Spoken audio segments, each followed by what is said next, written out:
Hello, my fellow chatterers and book lovers. Anyone else who's popped in because you're curious about what this is, or you have got a bit lost. Welcome, everyone. I'm Chatty. Welcome to my channel, Chatty the Man Chatter, where I've been chatting away madly about my stats for September. So, with my September TBR, oh, hold on, getting ahead of myself. This is one shot. I don't do editing. I just have the power of pause, which I'm going to use to rearrange my book so you don't have a lot of fumbling going on because it's a bit annoying. Anyway, cheers everyone. Clink, clink, clink.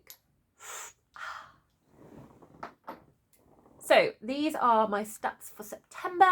In September, I just did a TBR of a huge pile of possibilities of things that I might get to, that I might read, that I'm kind of looking at picking up over sort of like the next month or so. But these are the ones that kind of made the cut. I kind of veered off track a little bit. So Fool's Quest was the only book from the ones I definitely wanted to finish in August that fell over. Not surprising because it's enormous. So there, pardon me, there's that. Demon Copperhead was one that I knew I wanted to get out of the library because there was a book club group thing on that. So that was that one. Lords and Ladies was just a random mood read pick that I threw in there because I needed it. I needed to read it. So that's that one. And then I have The Last Olympian, the final book in the Percy Jackson series by Rick Riordan. I also did manage to get to The Last Enchantment, which I'm really pleased about, by Mary Stewart. I had the buddy read here with Vidania from Vidania Silverscribe and Chloe from Phantom of the Pages, and we do our Fairy buddy read sort of roughly once a month. And this month we had City of Nightmares by Rebecca Schaffer. And then I had an audiobook of The Space Between Black and White by Eustasia Jane Goldsmith. So these are the 7 books. So only 1, 2, 3. So 5 are on the list. I didn't talk about the audiobook because I started that in July and then had a bit of issues with my library and didn't finish it until September. So there we go with that one. So yeah, some books from the September list, but yeah, that's all good. So I'm going to go through. So we have 7 books. So that's kind of a lowish reading month for me. But I get why. I get why. So as we go through the stats, that's going to become apparent as well. Off the bat, there's only 1 middle grade, and we've got some very thick, chunky books in there. And they also felt quite heavy as well. Like, I did feel this is a very heavy month. I felt in August I had a much more variety and range and, more lighter reading. So that felt a bit easier to manage. Anyway, I have my handy dandy notebook here to give me all the details that I've written down because my brain is not going to remember them. It just isn't. So I'm going to go straight in with the different age ranges that I have here. So first of all, I have 1 middle grade. This is Percy Jackson and the Percy Jackson, The Last Olympian, which is the 5th book in the Percy Jackson and the Olympian series by Rick Riordan. So this is my 1 middle grade, just 1 middle grade this month. And as one of my goals is that I'm reading kind of like a third of my reading being middle grade. Wasn't the best, really, but I think I was very much focused on series this month and also buddy reads. And then I have 1 YA. So my YA is, I can't even speak. My YA is The City of Nightmares by Rebecca Schaffer. So yeah, 1 YA there. That's a fantasy.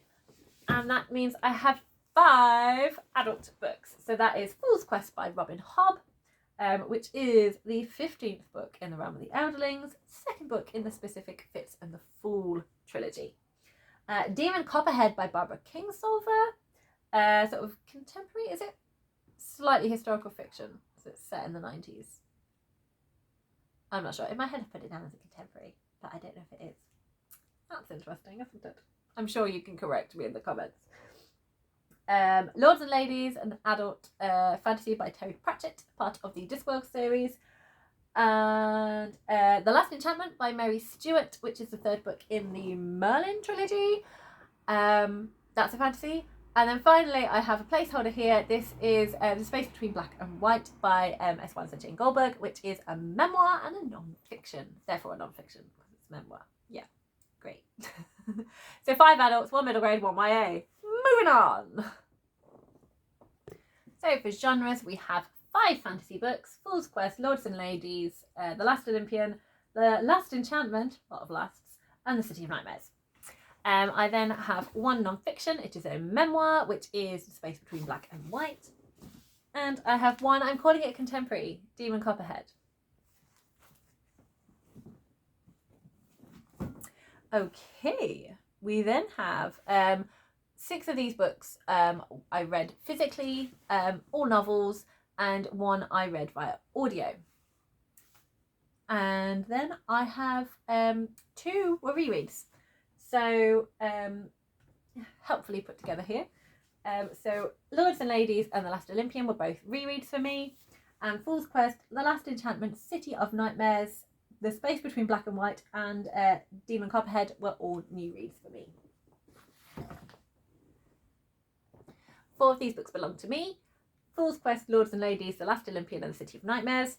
1 book I borrowed from Nata, my mum, that is The Last Enchantment by Mary Stewart. Whoop! And then 2 books I got from the library. 1 as an audiobook, which is The Space Between Black and White, and 1 as a physical book, which is Demon Copperhead. In terms of book sizes, I like to link my books to animals. So anything that is 150 pages or less is an ant. 151 to 300 is a mouse. None of them this month. No, so this year and then this week. None of that would be right. I have 3 goat-sized books, which are 301 to 400 pages. That is City of Nightmares, The Last Olympian, and Lords and Ladies. I then have no cows. So cows is 401 to 500 pages. But then I do have elephants. So elephants are 501 to 700 pages. And these are The Last Enchantment by Mary Stewart, Demon Copperhead by Barbara Kingsolver, and The Space Between Black and White by Eustasia Jane Goldsmith. So here we go, 3 elephants. So very chunky. And if that's not enough, I also have a blue whale. So a blue whale is 701 to 900 pages, and that is Fool's Quest by Robin Hobb. I didn't realise how much I was reading this month. I definitely got through some chunkers. So I know I'm not let's try that again. So I know I'm not achieving some of my reading goals that I set myself for this year. But this month I definitely feel like I was smashing the series. I have got 2 series finished. Feels like it's taken a long time for us to get here. So I'm very pleased to have finally finished the Merlin series by Mary Stewart. The final book being the Last Enchantment. And the Percy Jackson and the Olympian series, which is a 5-book series. And The Last Olympian is the final book. So very chuffed with those. And then I have made progress, and I'm getting very much to the end now. Robin Hobb's The Realm of the Elderlings. I have been counting them in their own kind of smaller trilogies. So I'm now on the final trilogy, Fitz and the Fool, and Fool's Quest is the 2nd book. So I've been making progress in that trilogy. And then I did start a series. I don't know the name of the series, but I started City of Nightmares. However, there is only 1 book out. So I'm up to date with the City of Nightmares for a couple of months because the 2nd book is due out soon. So yeah, see how that goes. At the moment, I'm not sure how this has affected my series ranking, but I am going to be doing an update towards the end of November on how I'm doing with my series for this year. What am I going to move on to next? I am going to talk about, so this is one of the goals where I'm not doing so well. So I really want to be reading like 50% global majority and 50% kind of white Eurocentric books. Appalling this month, more appalling than last month in fact, and last month was pretty appalling.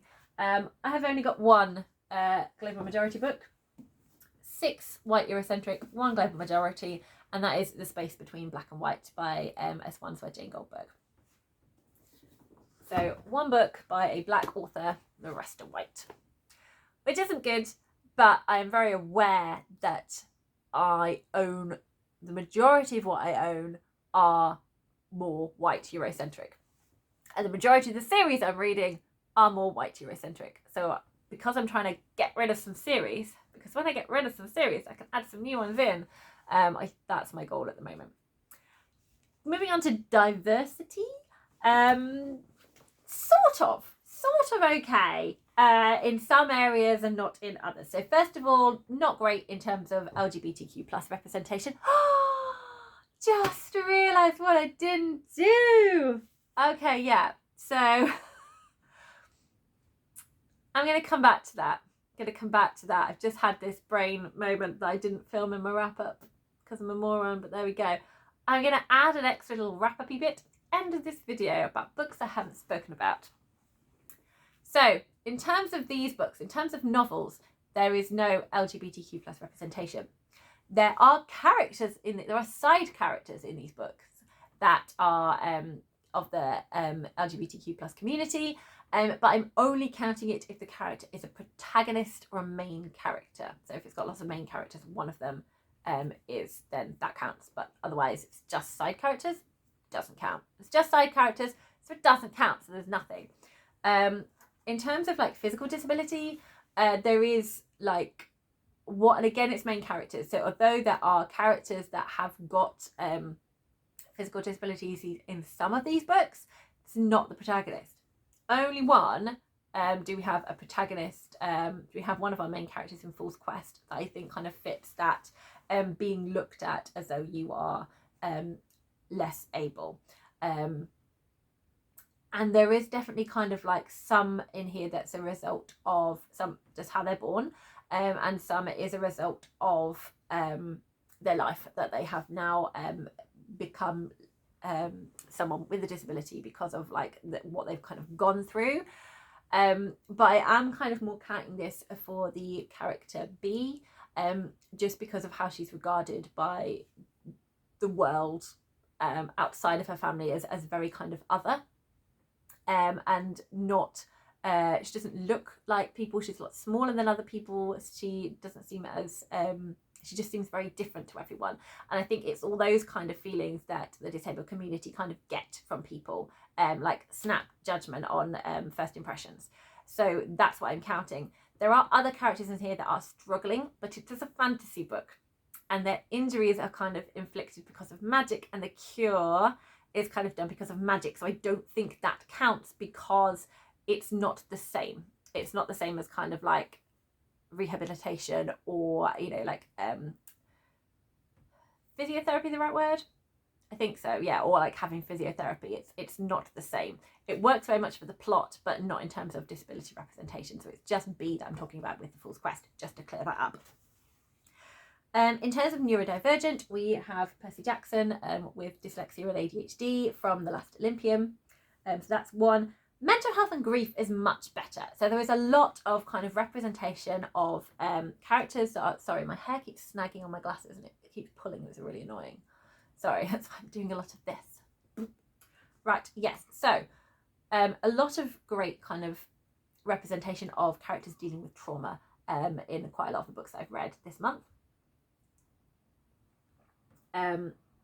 So exploring what it feels like to lose someone and really struggle with grief, experiencing a really traumatic event and having and just kind of like changing how you live your life because of that event. And there is some where they kind of deal with more narcotics and just kind of traumatized because of life experience. So we have Fool's Quest with a lot of grief and depression and trauma in this book. We have Demon Copperhead that definitely looks at narcotics and doesn't fully go into, I think, kind of the environment and how you are, but I think there is an aspect of that in there, that there is kind of like some grief and trauma and kind of emotional, there's a lot of emotional abuse kind of impact, but it doesn't really, I don't think it fully goes into it and kind of down a mental health route.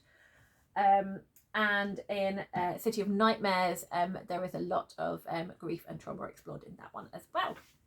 So that's better, that's 4. And again, I've already discussed global majority representation. it's only one black author, and that is S1's Jane Goldberg, who is an amazing author. I really would love it if she wrote other things, because she's just got a fantastic authorial voice with the level of detail, and everything that she wants to say is incredible. I forgot to talk about this actually, but I think I will put it in the links for so in my September wrap up, which I will link here, that should come out literally just before this one.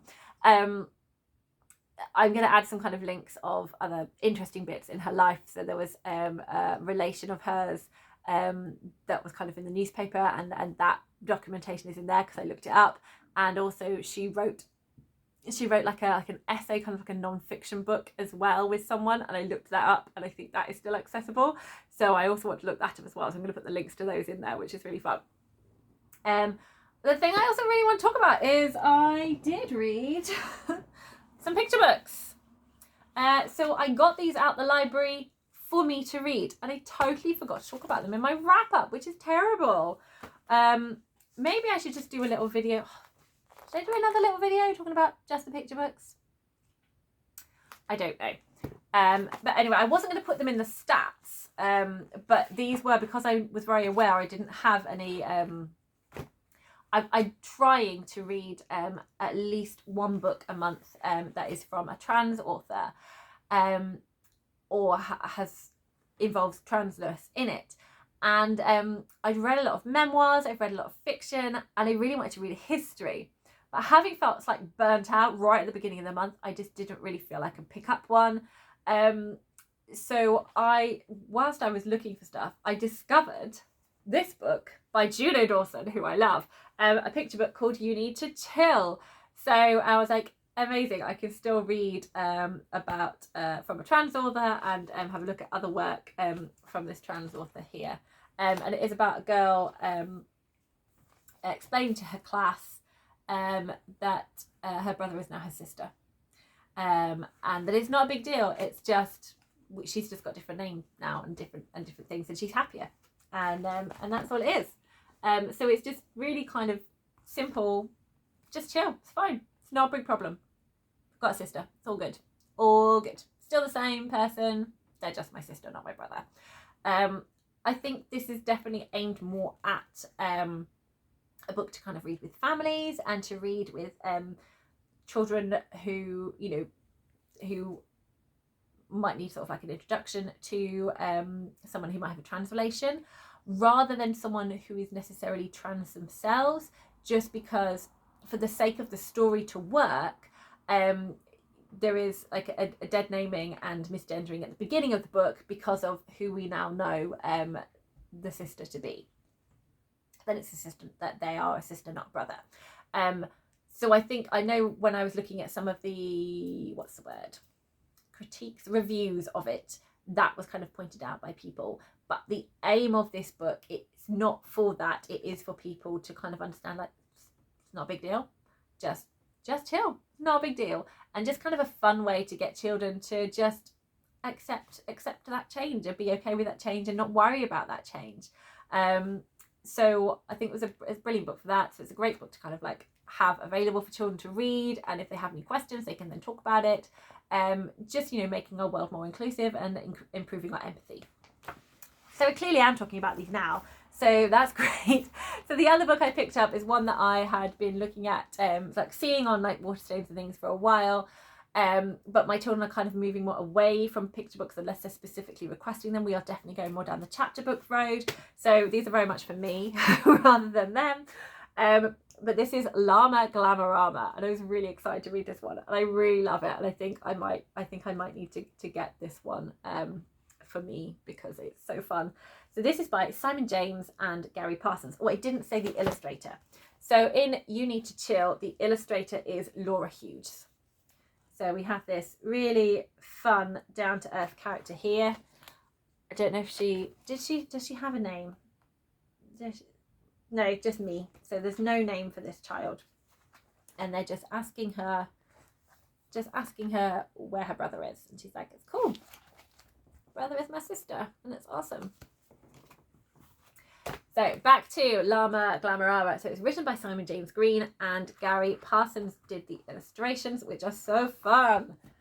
Look how joyful these are. So this is a llama that loves to dance and has this amazing rainbow feather boa and cowboy boots. But in this world, llamas aren't allowed to dance. So llama has to hide their joy of dancing.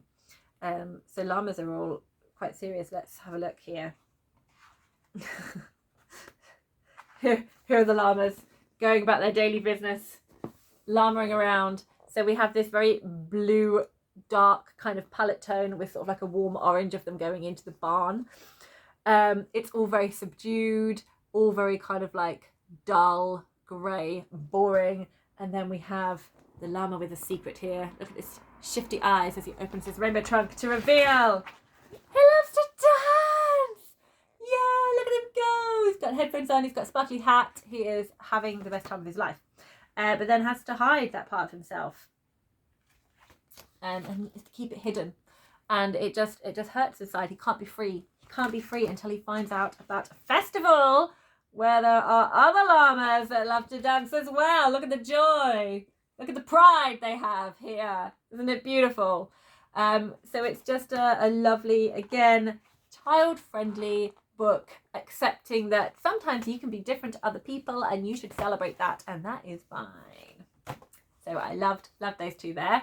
I also have this book here that just kind of called to me, and this is The Three Little Pigs and the Big Bad Book by Lucy Rowland and Ben Martell. Not sure who did the writing and who did the illustrating. Let's see if it tells us anywhere.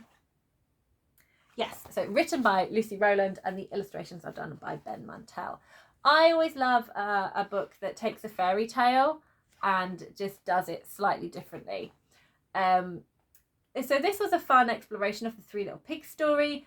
Not my favourite. I've read quite a few different Little Pig stories. I think it's Colin McNaughty who did one. I can't quite remember. But I know Lauren Child has definitely done some. So where you kind of take a fairy tale and you do something different with it and cast the characters in a different light, put yourself in the story, have different storybook characters coming to life. I always find that really fun. This was a nice kind of twist on it if you are someone that likes fairy tales to have happy endings and people to not be mean to each other. It wasn't the most fun one I've read, but it wasn't necessarily for me. Yeah, so it was fun. It was fun to read, have a look at. Not necessarily one that I'm going to want for my collection, whereas I definitely want Llama Glamarama. Llama Glamarama was awesome. And I enjoyed You Need to Chill, but I don't think I need to own it. So yes, there we go. There's my picture books. So there's those that I've added in there just for funsies. Okay, how was I doing with my stats before I went off on picture book tangents? I pretty much finished my stats. I just need to tell you about my favourite and my least favourite of the month. So if you watched my August wrap up, you probably know which one is going to be my least favourite, and it is slightly controversial. Demon Copperhead by Barbara Kingsolver. I just got lost in the middle and stopped caring. I loved the beginning. I loved the first part of the book. The first part of the book was great. Loved all the stuff about social care. Towards the end of the book, it just wasn't gripping me. I wasn't quite sure where the story was trying to go. I think the sticking to the frame of the David Copperfield novel hampered the story. I think it would have been more freeing to have started as David Copperfield, but then abandoned that and just let the characters breathe and go where they needed to. And I think that would have been better for the book. But that is just my opinion. I know so many people love it and think it's amazing. And, you know, a huge amount of work has definitely gone into this.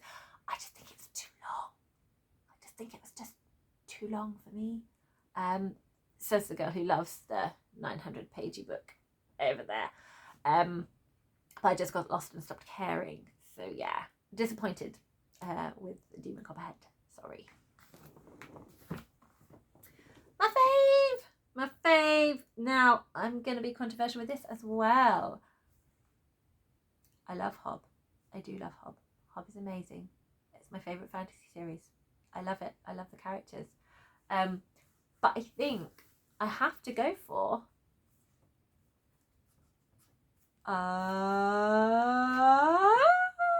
the book I don't have. The Space Between Black and White, just because it was so impactful, and I wasn't expecting to have such an emotional reaction to the story that I did. It was such an impactful story. So Hob definitely as a series, as a trilogy, I very much enjoyed. I think with Fool's Quest, because it's the middle book, it's not kind of like a fully rounded story within itself. It's very middly. There's definitely bits at the end and the beginning. But yeah, there were definitely aspects of it, and I love the book, absolutely love the book. But I think if I have to be really picky, I have to go with The Space Between Black and White, because it absolutely just blew me away. Like it was just this coming of age story, and just kind of where she went, and the way the story was framed and how it put in, like it just grabbed my emotions and took me. And I just the detail of her life, of all the different things she did, it's just incredible. So yeah, that one has to be like my favorite book of the month.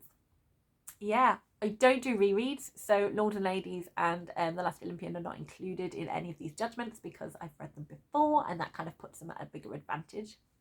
So yeah, there we go. That was my September stats. Let me know how your reading journey has been this month. You know I love a chat, and happy reading, everyone.